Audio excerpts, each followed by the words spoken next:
പിന്നീട് പ്രവാചകൻ ആ ഖുർആൻ എന്താണെന്നൊരു ലഘുവായ പരിചയപ്പെടുത്തൽ സമൂഹത്തിന് നടത്തി. അള്ളാന്റെ പ്രവാചകൻ പറഞ്ഞു, കിതാബുല്ലാ, അല്ലാഹുവിന്റെ വിശുദ്ധമായ ഖുർആനാണ്. ആ ഖുർആൻ എന്തെന്നറിയുമോ? ഫീഹി നബഉ മാ ഖബലകും വഖബറു മാ ബഅദകും വഹുക്മു മാ ബൈനകും ഹുവൽ ഫസ്ലു ലൈസ ബിൽ ഹസ്ൽ വമൻ തറകഹു മിൻ ജബ്ബാരിൻ ഖസമഹുല്ലാഹ്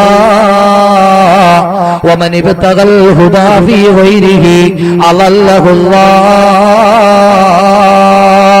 وهو حبل الله المتين وهو الذكر الحكيم وهو الصراط المستقيم هو الذي لا يزيغ به الأهواء ولا تلتبس به الألسنة أو كما قال شفيعنا رسول الله. അള്ളാഹുവിന്റെ പ്രവാചകൻ തുടങ്ങുന്നു, കിതാബുല്ലാഹ്, അള്ളാന്റെ ഖുർആൻ എന്ന് പറഞ്ഞാൽ എന്താണ് നിങ്ങൾക്കറിയുമോ? ഫീഹി, ആ ഖുർആനിലുണ്ട്, നബഉ മാ ഖബലകും, നിങ്ങളുടെ കഴിഞ്ഞുപോയ നിങ്ങളുടെ മുൻഗാമികളുടെ, നബഉ മാ ഖബലകും, നിങ്ങളുടെ മുന്നിലുള്ള എല്ലാ പ്രശ്നങ്ങളുടെ, വേണ്ട നിങ്ങളുടെ മുൻഗാമികളുടെ എല്ലാ കാര്യങ്ങളും അതിലുണ്ട്. വഖബറു മാ ബഅദകും, നിങ്ങൾക്ക് ശേഷമുള്ള കാര്യങ്ങളും സുവിശേഷവും അതിലുണ്ട്. ഇന്നലകൾ ആ ഖുർആനിന്റെ പ്രതിപാദ്യമാണ്.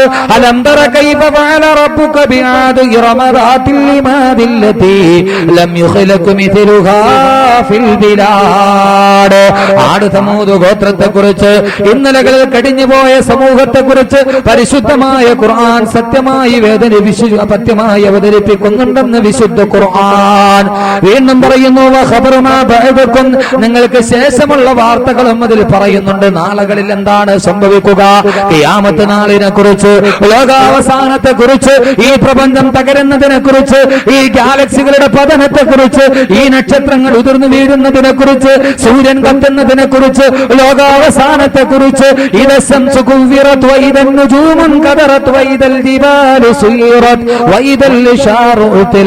നാളുകളെ കുറിച്ചും ഖുർആൻ സവിസ്തരമായി പ്രതിപാദിക്കുന്നുണ്ട്.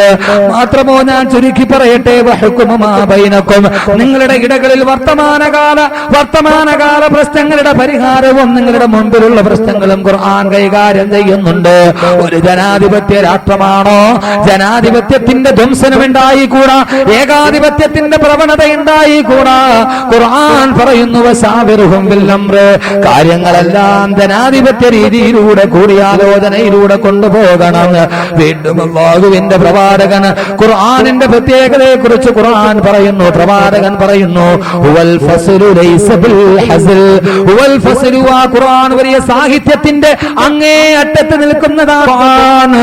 ലൈസ ബിൽ ഹസ്ൽ, അതൊരു കളിതമാശയല്ല, അതൊരു വെറും വാക്കല്ല, സാഹിത്യത്തിന്റെ അത്യുന്നത സോപാനങ്ങളിലേക്ക് എത്തി നിൽക്കുന്ന വിശുദ്ധ ഖുർആൻ.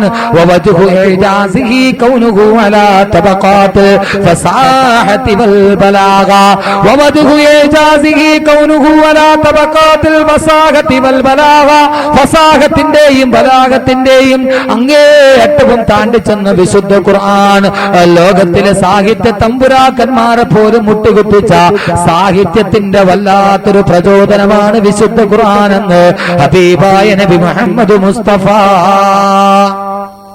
സല്ലല്ലാഹു അലൈഹി വസല്ലം.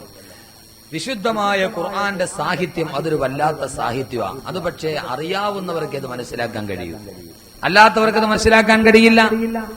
വിശുദ്ധമായ ഖുർആന്റെ സാഹിത്യ ഭംഗി ഒരു ഗദ്യം എന്ന പോലെ, ഒരു പദ്യം എന്നതുപോലെ മനുഷ്യന്റെ മനസ്സുകളുടെ ഉള്ളിലേക്ക് കയറി ചെല്ലുന്ന, ആരെയും അനുവാദക ഹൃദയങ്ങളെ കോൾമയിൽ പൊള്ളിപ്പിക്കുന്ന സുന്ദരമായൊരു ശൈലി, അതാണ് വിശുദ്ധമായ ഖുർആന്റെ ശൈലി.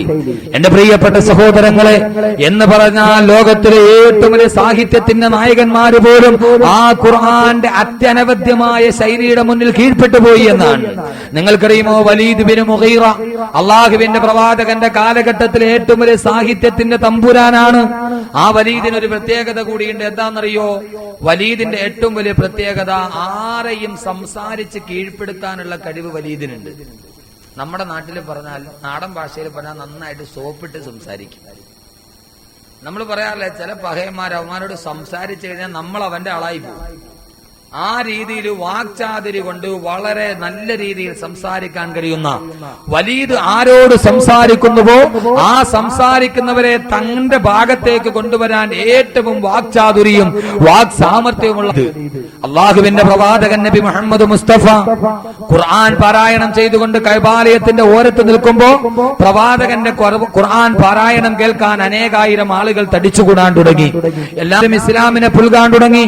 അബൂജഹലിന് വിറല് പിടിച്ചു. അവസാനം അബൂജഹൽ വലീദിനെ സമീപിച്ചിട്ട് പറഞ്ഞു, വലീദ്, നീ മുഹമ്മദിന്റെ അടുക്കൽ പോയി ഒരു കാര്യം പറയണം. ഇനി ഒരിക്കലും ഖുർആൻ പാരായണം ചെയ്യരുത്, ആളുകൾ കേൾക്കുന്ന രീതിയിൽ ഖുർആൻ പാരായണം ചെയ്യരുത് എന്ന് നീ പറയണം. കാരണം നീ സംസാരിച്ചാൽ ആരും നിനക്ക് വഴിപ്പെടും, നീ അങ്ങനെ ഒരു മാസ്മരിക ശക്തിയുള്ളവനാ. അതുകൊണ്ട് നീ പോയി മുഹമ്മദിനോട് പറയണം. വലീദ് ബിൻ മുഗീറ അള്ളാഹുവിന്റെ പ്രവാചകന്റെ സന്നിധിയിലെത്തി. പ്രവാചകന്റെ അടുക്കലെത്തി വലീദ് ബിൻ മുഗീറ പ്രവാചകന്റെ അടുക്കൽ പോയി, മുഹമ്മദേ, ഞാനും നീയും ഒരേ കുടുംബക്കാരാണ്. വലീദ് ബിൻ മുഗീറ സംസാരിക്കാൻ തുടങ്ങി, മുഹമ്മദേ, ഞാനും നീയും ഒരേ കുടുംബക്കാരാണ്. നീ എന്റെ കൊച്ചാപ്പയുടെ മകനാണ്. ഞാനും നീയും ഒരേ കുടുംബത്തിന്റെ ബന്ധുക്കളാണ്. സാധാരണ സംസാരിക്കുമ്പോൾ ആമുഖം പറയുന്നത് പോലെ കുടുംബ ബന്ധം പറയാൻ തുടങ്ങി വലീദ്.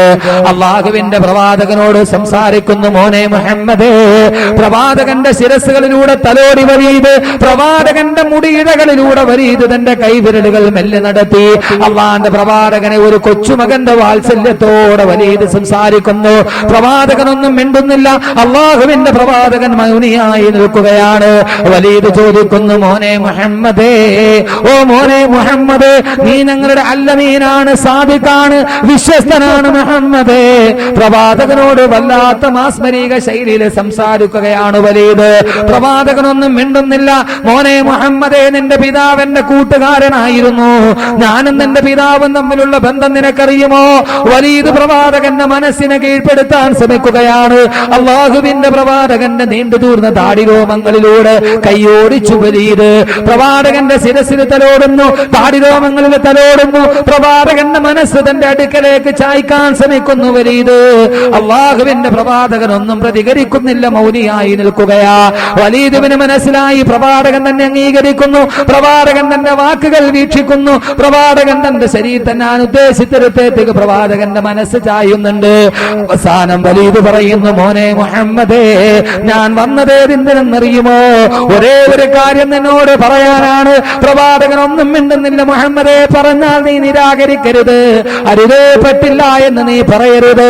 പ്രവാചകൻ മൗനിയായിരുന്നു. വലീദിന് മനസ്സിലായി പ്രവാചകൻ തന്നെ മനസ്സിലേക്ക് മുഴുവനും തന്റെ അടുക്കലേക്ക് വരികയാണ്. പ്രവാചകൻ വലീദ് പറഞ്ഞു, മോനെ മുഹമ്മദ്, ഇനി ഒരിക്കലും നീ ആ ഖുർആൻ പാരായണം ചെയ്യരുതേ, ഇനി ഒരിക്കലും നീ ആ ഖുർആൻ പാരായണം ചെയ്യരുതേ മോനെ മുഹമ്മദ്. വലീദ് പറയേണ്ട താമസം, അള്ളാഹുവിന്റെ പ്രവാചകനോട് വലീദ് പറയേണ്ട താമസം.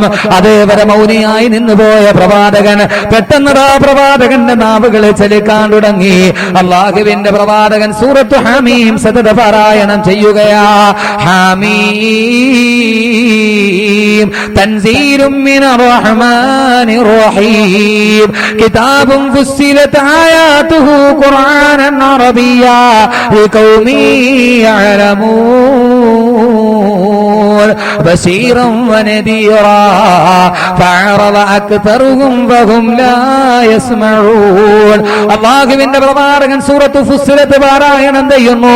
വലീദ് വല്ലാതെ എന്തോ പ്രവാചകൻ പറയുന്ന ഈ വാക്കിന്റെ മുന്നിൽ വലീദ് വേർപ്പിൽ മുങ്ങിക്കുളിച്ചു പോയി. പ്രവാചകൻ കണ്ണടച്ചുകൊണ്ട് ഖുർആന്റെ സൂറത്ത് ഫുസ്സിലത്ത് പാരായണം ചെയ്യുന്നു. അല്ലാഹുവിന്റെ പ്രവാചകന്റെ പൊൻചമ്പകപ്പൂ തേനി തളതരങ്ങളിൽ നിന്ന് ഖുർആൻ ഒരു മധുരം പോലെ ഒരു അത്യനവധ്യമായ ശൈലിയിലൂടെ ഖുർആനിന്റെ മാസ്മരികമായ ഒടുക്കോടെ പ്രവാചകന്റെ തുണ്ടുകളിൽ നിന്ന് ഖുർആന്റെ സൂക്തങ്ങൾ ഓരോന്നോരോന്നായി നിർഗളിക്കുമ്പോ ഒന്നും മിണ്ടാൻ കഴിയാതെ വലീദ് നിൽക്കുമ്പോ അല്ലാഹുവിന്റെ പ്രവാചകൻ സൂറത്ത് ഫുസ്സിലത്ത് ഓതി അവസാനം ആദ് സമൂദ് ഗോത്രത്തിന്റെ പതനത്തെ കുറിച്ച് പറയുന്ന ഭാഗമെത്തി. അല്ലാഹുവിന്റെ പ്രവാചകൻ ഓതുന്നു, വലീദേ കേൾക്കുക. വഅമ്മാ സമൂദ് ഫഹദൈനാഹും വസ്തഹബ്ബുൽ അമാലൽ ഹുദാ ഫഅഖദതുഹുമുസ് സായിഖതു വഹും യൻദുറൂൻ. സമൂദ് ഗോത്രത്തിന് ഞാൻ സന്മാർഗത്തിന്റെ ദിശ കാണിച്ചു കൊടുത്തു. പക്ഷേ എന്റെ സന്മാർഗത്തിൽ നിന്ന് അവരെ വ്യതിചലിച്ചു. അവരോട് ഇടിനാദം കൊണ്ട് ഞാൻ തകർത്ത് കളഞ്ഞു. അവരോട് ഇടിമുഴക്കം കൊണ്ട് ഞാൻ തകർത്ത് തരിപ്പണമാക്കി എന്നർത്ഥം വരുന്ന ആയത്തെത്തിയപ്പോ വലീദ് പേടിച്ച് വിവശനായി പോയി. വലീദ് വെറുപ്പിൽ മുങ്ങിക്കുളിച്ചു. അള്ളാഹുവിന്റെ പ്രവാചകന്റെ ഇരു കരങ്ങൾ തട്ടി മാറ്റിയിട്ട് വലീദ് ഒരൊറ്റ ഓട്ടമാണ് അബൂജഹലിന്റെ അടുക്കലേക്ക്. അബൂജഹൽ നോക്കിയപ്പോ വലീദ് ഓടിപ്പാഞ്ഞു വരുന്നുണ്ട്. അബൂജഹൽ വിചാരിച്ചു ദൗത്യം പൂർത്തീകരിച്ചിട്ട് സന്തോഷത്തോടെയുള്ള വരവായിരിക്കാം. അബൂജഹൽ വിചാരിച്ചു സന്തോഷത്തോടെ തുള്ളിച്ചാടി വരുന്നതായിരിക്കാം. അബൂജഹൽ ഓടിച്ചെന്ന് വലീദ് ബിൻ മുഗീറയെ കെട്ടിപ്പിടിച്ചുകൊണ്ട് എന്താ വലീദേ എന്ന് ചോദിക്കുമ്പോ വലീദ് അവിടെ നിൽക്കുന്നു. വല്ലാത്ത കിതപ്പോടെ വല്ലാത്ത ഏങ്ങലോടെ വേർപ്പിൽ മുങ്ങിക്കുളിച്ചു പോയ വലീദ്. അബൂജഹൽ ചോദിച്ചു, വലീദേ ദൗത്യം വിജയിച്ചോ? സന്തോഷത്തോടെ തുള്ളിച്ചാടി നീ ഓടി വരുന്നല്ലോ എന്ന് വലീദിനോട് ചോദിക്കുമ്പോ അള്ളാഹുവിന്റെ പ്രവാചകന്റെ അടുക്കൽ നിന്ന് ഓടിപ്പോയ വലീദ് അബൂജഹലിനോട് പറഞ്ഞു, പത്രേ അബൂജഹലേ, ഇനി ഒരിക്കലും നീ എന്നെ മുഹമ്മദിന്റെ അടുക്കലേക്ക് പറഞ്ഞു വിടരുത്. മുഹമ്മദിന്റെ അടുക്കലേക്ക് എന്നെ പറഞ്ഞു വിടരുതേ. ഞാൻ മുഹമ്മദിനോട് സംസാരിച്ചു കൊണ്ടിരിക്കുമ്പോ മുഹമ്മദ് ചില വാക്കുകൾ പാരായണം ചെയ്തു സല്ലല്ലാഹു അലൈഹി വസല്ലം. മുഹമ്മദ് സല്ലല്ലാഹു അലൈഹി വസല്ലം ചില വാക്കുകൾ പാരായണം ചെയ്തു. അള്ളാഹുവിന്റെ ദീനിന്റെ കൊടിയ ശത്രു വലീദ് പറയുകയാ, വല്ലാഹി പടച്ച തമ്പുരാനെ തന്നെയാണ് സത്യം. ഇന്നഹു ലഹലാവ ഇന്നഹു ലതലാവ ഇന്നഹു യഅലാ ലാ യുഅലാ. അള്ളാഹുവിന്റെ പ്രവാചകനോട് ആ വാക്കുകൾ കേട്ട് വലീദ് പറയുന്നു, വലീദ് പറയുന്നു, അബൂജഹലേ, ഞാൻ പ്രവാചകന്റെ അടുക്കൽ നിന്ന് കേട്ട വാക്കുണ്ടല്ലോ, വല്ലാഹി പടച്ച തമ്പുരാനെ തന്നെയാണ് സത്യം. ഇന്നഹു ലഹലാവ. ആ കേട്ട വാക്കുകൾക്ക് എന്തോ ഒരു മാധുര്യമാണ്. ആ മുഹമ്മദ് ഓതിയ വചനങ്ങൾക്ക് എന്തോ ഒരു മാധുര്യമാണ്. ഇന്നഹു ലതലാവ. ആ വാക്കുകൾക്ക് എന്തോ ഒരു ശൈലിയാണ്, എന്തോ ഒരു ഒഴുക്കാണ്. അത് കേൾക്കാൻ എന്തോ ഒരു ഇമ്പമാണ്. അബൂജഹലേ, അബൂജഹലേ ഒന്ന് ഓർത്തുകൊള്ളുക, ഇന്നഹു യഅലാ ലാ യുഅലാ. ആ ഖുർആനെ ജയിക്കുകയുള്ളൂ, അതിനെ അതിജയിക്കാൻ നമുക്ക് കഴിയില്ല അബൂജഹലേ. ഇന്നഹു യഅലാ. ആ ഖുർആൻ എന്നും വിജയിക്കുക തന്നെ ചെയ്യും. ആരൊക്കെ എതിർത്താലും അബൂജഹലേ അതിനെ അതിജയിക്കാൻ കഴിയില്ല. 14 നൂറ്റാണ്ട് മുമ്പ് മക്കാ മണലാരുണ്യത്തിന്റെ മണൽത്തരികളെ സാക്ഷി നിർത്തി വലീദിന് മുഗീറയുടെ വാക്കുകൾ ലോകം കേൾക്കുമ്പോ ആ ഖുർആനെ ജയിക്കുകയുള്ളൂ, അതിനെ അതിജയിക്കാൻ ലോകത്തൊരു ശക്തിക്കും സാധ്യമല്ലെന്ന് വരുമ്പോ എന്റെ പ്രിയപ്പെട്ട സഹോദരങ്ങളെ, ഗ്വാണ്ടനാമോ തടവറകളിൽ പാവപ്പെട്ട അഫ്ഗാനി മുജാഹിദുകളെ, പാവപ്പെട്ട ഇറാഖിലെ മുസ്ലിമീങ്ങളെ അവരെ നെഞ്ചോട് ചേർത്തൊരു മാണിക്യത്തെ പോലെ സൂക്ഷിക്കുന്നവരുടെ പ്രിയപ്പെട്ട ഖുർആനിനെ പന്നിമാംസം കൊണ്ട് പന്നിക്കാട്ടം കൊണ്ട് ബലീവസമാക്കാനും ഓ ഖുർആനിന്റെ മുന്നിൽ പാവപ്പെട്ട അഫ്ഗാനി മുജാഹിദുകളെ കൊണ്ട് മൂത്രമൊഴിപ്പിച്ചിട്ട് സ്വന്തം കാലിന്റെ കീഴിലിട്ട് അവരുടെ നേരെ ബയണറ്റുകൾ ചൂണ്ടി നിന്നിട്ട് കാലിന്റെ അടിയിൽ വെച്ച് ഖുർആൻ ചവിട്ടി മെതിക്കാൻ പറയുമ്പോ ജീവനിലുള്ള കൊതി കൊണ്ടവരങ്ങനെ ചെയ്തു പോകുമ്പോ ഓർത്ത് വിളിക്കുന്ന അമേരിക്കക്കാരാ, അള്ളാഹുവിന്റെ ഖുർആനിന് ഏതൊക്കെ പന്നിക്കാട്ടം കൊണ്ട് മരീവസമാക്കിയാലും ആരെക്കൊണ്ട് മരീവസമാക്കപ്പെട്ടാലും ഖുർആനിന്റെ മകളിൽ മൂത്രപടിച്ചാലും ആരൊക്കെ അതിനെ തകർക്കാൻ ശ്രമിക്കുമ്പോഴും ഖുർആനിനെ കുറിച്ച് പഠിച്ചപ്പോൾ എനിക്ക് വീണ്ടും വീണ്ടും പഠിക്കാൻ തുടങ്ങി എന്ന പഠിക്കാൻ തോന്നി എന്ന ഹിലാരി ക്ലിന്റന്റെ വാക്കുകളും ഇനി യൂറോപ്പിൽ ഖുർആനിനാണ് അവസരമെന്ന ചാൾസ് രാധകുമാരന്റെ വാക്കും കേൾക്കുമ്പോ ബക്കിംഹാം കൊട്ടാരത്തിന്റെയും വൈറ്റ് ഹൗസിന്റെയും കരിങ്കൽ ഭിത്തികളെ തകർത്തെറിഞ്ഞുകൊണ്ട് പരിശുദ്ധമായ ഖുർആനിന്റെ വാക്യങ്ങൾ പറന്നു ചെല്ലുന്നതിന്റെ ചിറകടി ശബ്ദമാണ് കേൾക്കുന്നതെങ്കിൽ 14 നൂറ്റാണ്ട് മുമ്പ് വലീദ് പറഞ്ഞ വാക്ക് അതേപടി പ്രാവർത്തികമാക്കും ആ 21-ാം നൂറ്റാണ്ടില് ഇന്നഹു യഅലാ. ആ ഖുർആനെ ജയിക്കുകയുള്ളൂ, വലാ യുഅലാ. അതിനെ അതിജയിക്കാൻ ലോകത്തൊരു ശക്തിക്കും സാധ്യമല്ലെന്ന് സാക്ഷാൽ വലീദ് പോലും പറഞ്ഞു പോയ വിശുദ്ധ ഖുർആൻ. വലീദ് എന്ന് പറയുന്ന സാഹിത്യ തമ്പുരാൻ പറഞ്ഞു, ഇന്നഹു ലഹലാവ. ആ ഖുർആനിന് എന്തോ ഒരു മാധുര്യം, ആ ഖുർആനിന് എന്തോ ഒരു മാധുര്യം. സഹോദരങ്ങളെ, അത് ഓതുകയും അതിനെ അനുസരിച്ച് മനസ്സിലേക്ക് അതിനെ ആവാഹിച്ചെടുക്കുന്നവർക്ക് ആ മാധുര്യം മനസ്സിലാകൂ. അല്ലാതെ ഖുർആനുമായി ജീവിതത്തിൽ ഇതേവരെ ഒരു ബന്ധവുമില്ലാത്ത ആളുകൾക്ക് ആ ഖുർആന്റെ മാധുര്യം മനസ്സിലാവില്ല. മനസ്സിലാവോ? ഇവിടെ വയല് തുടങ്ങുന്നതിന് പോലെ സുന്ദരമായ ശരിയിൽ ഖുർആൻ പാരായണം കേട്ടു. അത് കേട്ട ആളുകൾക്ക് എത്ര പേർക്ക് അതിനെ കുറിച്ചുള്ള മാധുര്യം മനസ്സിലേക്ക് ഇറങ്ങിയിട്ടുണ്ട്? സാധാരണ വയലിന് പോയാൽ കാണണ പാട്ട് വേറെ പാട്ടാണ്. ഇവിടെ ഏതായാലും അതുണ്ടായില്ല. സാധാരണ പള്ളിയുടെ മുറ്റത്ത് വഅദ് വെക്കും. എന്നിട്ട് പള്ളിയിൽ മഗ്‌രിബ് നമസ്കാരം നടക്കുന്ന സമയത്ത് വഅദിന്റെ അനൗൺസ്മെന്റ് കാസറ്റ് ഇടും. ഇവിടെ ഏതായാലും ഖുർആൻ പാരായണ കേട്ടത്, അൽഹംദുലില്ലാഹ്, കുഴപ്പമില്ല. അത് ഉസ്താദിന്റെ നിർദ്ദേശമാണെന്ന് തോന്നുന്നു. അല്ലാഹു ദീർഘായുസ്സ് നൽകട്ടെ. അല്ലാതെ സാധാരണ ചില സമയത്തുണ്ടല്ലോ വഅദിന് വേണ്ടി പോയി പള്ളിയിലോട്ട് ഇറങ്ങുമ്പോൾ വഅദിന്റെ സ്റ്റേജിൽ നല്ല പാട്ടാ. ഓ എന്താ പാട്ട്! മുത്തം കവിളത്ത് വേണ്ടെന്ന് ചൊല്ലി നീ കണ്ണു പൊത്തണ ഹാലാണ്. എന്ത് സുഖമാ മൊഞ്ച കേക്കാൻ വഅദിന്റെ സ്റ്റേജിലിട്ടിരിക്കുന്ന പാട്ടാ.